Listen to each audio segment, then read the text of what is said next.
letting go of the idea that I had to have one identity, one way to describe myself, one real me, hasn't left me any less confused about who I am, but it has certainly left me inspired, engaged, interested, complicated, and aware.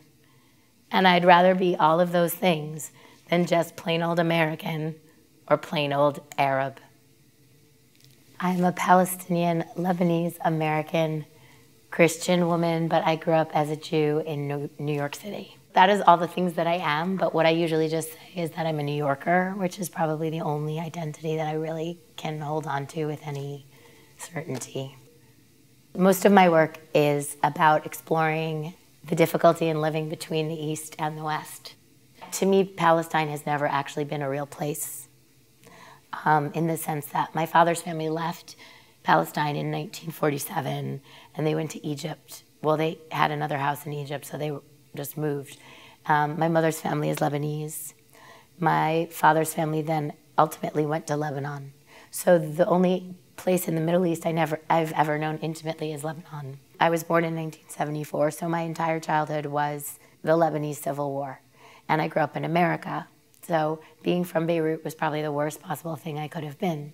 I didn't even approach being Palestinian as a little girl because it didn't mean anything to me. And it was only my father who kept saying he was Palestinian, and my brother would repeat it, but I didn't know what it was. So when I started to understand what it was to be Palestinian, I really became very confused and very lost, because you're given this identity that carries so much weight, and you don't want to deny it, but you don't know what to do with it. In 1992, I went on a family trip to Palestine. It was my father's first trip back there since he left in 1947. We went all over the West Bank, and we went to Gaza.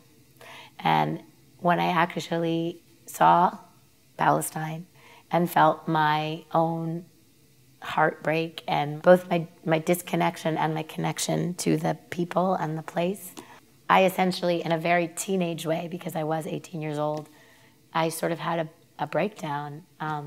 I had an eating disorder at the time. I was anorexic.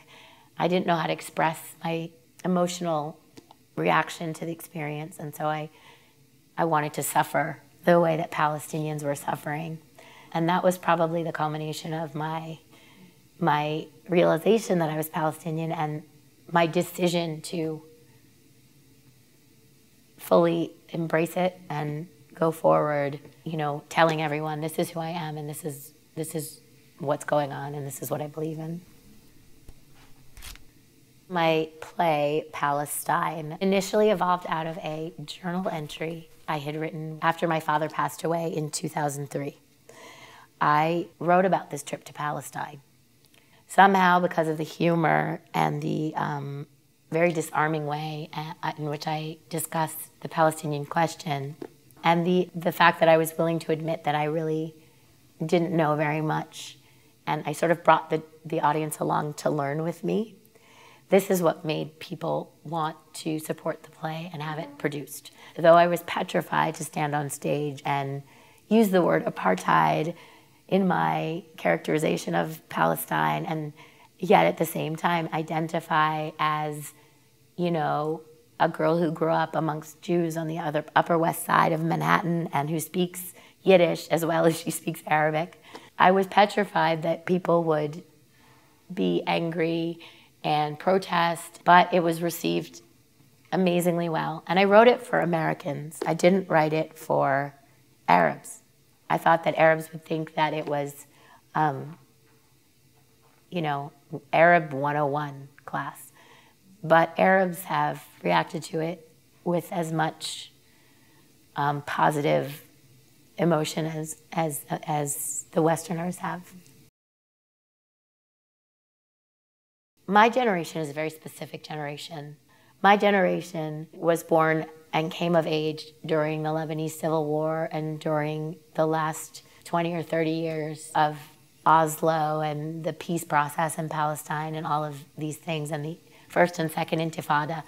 So for us, there's been a great need to find a new voice, a new way of expressing ourselves. I believe that my culture is a beautiful, wonderful, generous, embracing, loving, misunderstood largely culture. And in the place where I grew up, I was taught that this very same culture was only hatred, violence, fundamentalism, evilness. And so I think that having seen the bloodshed and having seen so much uprootedness, so much violence, and so much hatred and anger, I think that what my generation has been doing and is doing amazingly well is trying to find another way to speak about who we are and what is going on. And that is through art, music, cinema, literature, theater, dance.